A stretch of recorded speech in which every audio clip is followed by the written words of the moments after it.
And I'd now like to welcome Steve Bassi, who's the founder and CEO of Swarm. Today, Steve is going to be speaking about detecting malware for fun and profit. Steve. Thank you.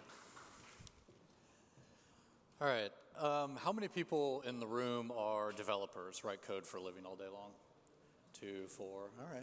Cool. All right. Well, this talk is not is good for the audience then. So antivirus has been the same forever, right? For years and years, you've bought an antivirus engine from Symantec or McAfee, right? And they all have some things in common. You pay a single subscription fee, and you get a piece of software and some updates for a year, 3 years, whatever.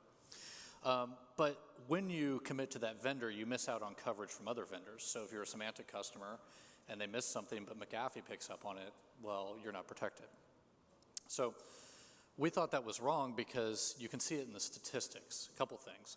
One, new malware that's less than about 2 weeks old, on average, depending on the engine, it's about 50 to 74% effective on detecting that engine. So what that means, in the best case, 1 in 4 times, if you open an email attachment that's sort of a targeted attack, something brand new that these engines have never seen, they won't detect it. So we sat down and we asked the question, being security people for a very long time, would things change if we shook up the economics behind antivirus? And quite simply, if we took that subscription incentive and we used things that Ethereum kind of made possible, smart contracts, blockchain, rerouting small incentives to where they're needed, to where they're actually being effective, could we fix that? So today I'm going to talk to you a little bit about Polyswarm, which is a decentralized antivirus market. And why you developers should consider using your skills on Polyswarm, and a little bit about how we ensure fairness in the marketplace and how we've tried to architect things. I'm not going to get too far into things because it's the middle of the afternoon and it looks like you guys are tired. So step one, we really wanted to incentivize competitive coverage. And what that means is the antivirus engines that do the best detection, right, that find malware the most amount of times and are accurate about not claiming things are malware when they're not. So we look to prediction markets. Has anybody here heard of a prediction market? 1 guy, 2 guy. Okay, warrants an explanation. So prediction markets are this idea that if you want to know the outcome of an event, say you're a stock trader and you're wagering on the next presidential election, you put a contract out there and you say, hey, experts, what do you think? Trump or Hillary? Who do you think it's going to be? Those experts come in before the election occurs and they put down money on either side, right? And they say maybe it's $100 for Trump, $1,000 for Hillary. Well, when the election's decided, you get that ground truth and you decide who wins. But before that, right before the election happens, you have this sort of pool of money on either side, say $1,000 for Hillary and $100 to Trump. What that means is the market thinks 10 to 1 that Hillary is going to win over Trump. And in this case, the market would be wrong. But you can still use that information because they put their money where their mouth is. So we took this and we applied it to malware. And we really wanted to diversify malintent predictions. So we wanted to get experts from around the world that have expertise in different types of malware, Trojans to droppers to things that are communicated through documents, PDFs, versus things that are communicated through executables versus phishing sites. They're all very different. And the reason those single vendor engines are kind of bad on detecting new threats is because they have to look at all the threats, right? They have to, and then they have to play to this bell curve, which is the core of their audience. They can't play to the tails on the left and the right. So why do this? Well, there's billions of daily unique scans for malware. In fact, every time you send an email, say from your enterprise to Gmail, that attachment, that file attachment on that email is probably scanned twice for malware. This is done billions of times by different engines. So we better make this automated, right? We can't have a bunch of security experts in a room manually looking at files and pulling them apart to figure out if they're malware or not. So our expectations are that developers build software micro-engines that connect to this prediction market and automatically make predictions on whether or not something is malware. Now note, this doesn't mean that developers have to predict on every piece of malware that comes across the marketplace or everything that they're asked to predict on. No, they can actually specialize, right? Which is we wanted to diversify predictions. They can actually specialize and say, only look at PDFs if they're really good at detecting malware in PDFs. Or they can only look at Android applications if they're only really good at detecting malware in mobile applications. So how do we do this? How are we expecting developers to participate? We have a beta out right now, and it offers sort of an interface into the Polyswarm ecosystem. And what we're expecting to be attached to that is these competitive bots. So you basically attach whatever your idea is for a malware micro-engine, detecting micro-engine, to a WebSocket. And the WebSocket and the Polyswarm daemon handles all the communication to and from the blockchain. The really nice thing about doing this on top of the blockchain and the sidechain for scalability is that there is a record of how well your engine performs, right? So if you're really good at this, people will notice. Then you just train this engine to look for interesting files, and only the ones that it can parse and it can understand, and it's confident it's suspect or not. When the engine is confident, it can make a prediction on anything that crosses its path, whether it thinks it's malicious or not. And if it's correct in that prediction, it gets paid out a small tokenized payment we call Nectar. So why do this? Well, step one is there's this huge volume of files scanned per day, right? And the economics are compelling. A half a cent to sometimes a cent and a half, but the average range is about half a cent to a cent is spent on scanning these files very deeply for threats, right? And if you think of who here has applied for a mortgage lately and had to send a PDF to some bank somewhere? Who here has had to send a document to a bank somewhere, right?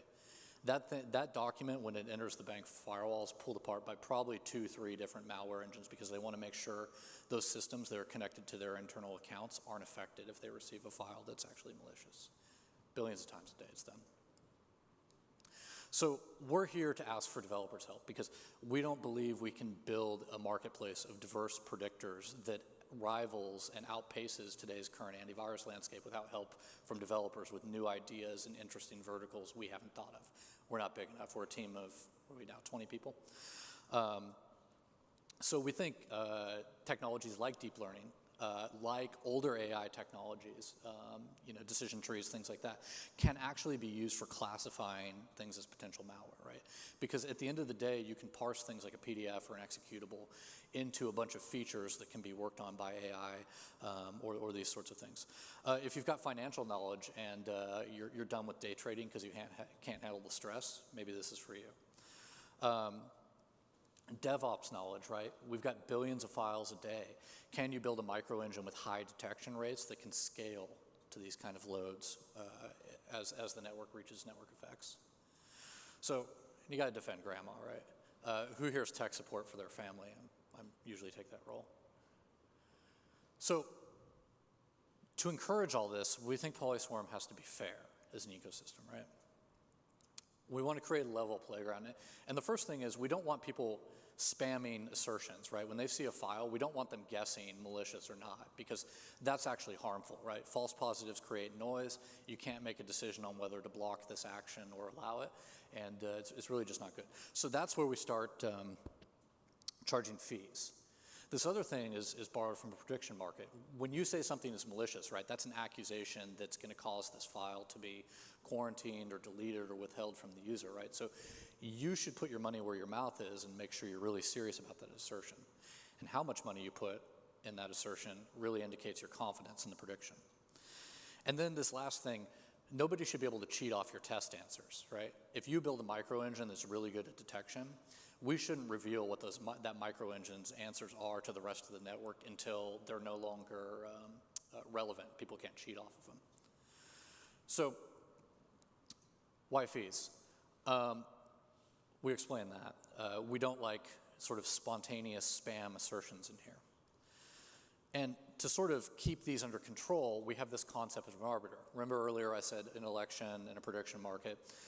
Everybody in this room,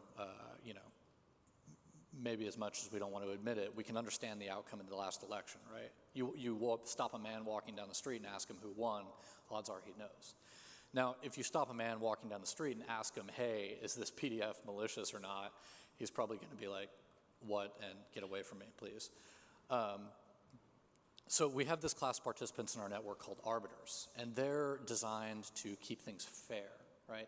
They're designed to determine the outcome because the trade-off we take advantage of in antivirus is you need to prevent your user from opening that file or doing something dumb that's going to harm them right now.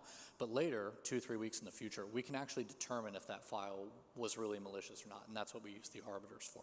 So they're all about providing ground truth to the network and keeping it fair. And the way we select those arbiters is if they have demonstrated past expertise in a file type or anything that's been submitted to the Polyswarm marketplace that's under question. So one of our central tenets is that we think this staking encourages quality assertions, right? And has some nice effects in the marketplace. Namely, the people who aren't very good at predicting if something's malware or not, they go broke very quickly. And also, it keeps non-expert engines, so people who don't have enough expertise, from weighing in. When's the last time you were watching the news and you watched a guy talk about a topic he knew nothing about and you wish he would just find the guy that knew something about that topic? So lastly, we talked about it a little bit. Blind assertions, right? They encourage independence. They make sure that people aren't building sort of these engines that take the output from several people who have the real intellectual property, have the real ability to detect, and remix it into something that's derivative and not quite as good. You can read the technical details there. I'm happy to chat about it after this if you're interested. So that's it. I wanted to keep it short and sweet. We would love your help if you're a developer with experience in AI or any other sort of issues. I'll leave that up. The Google short links are there. We have a grant program running right now.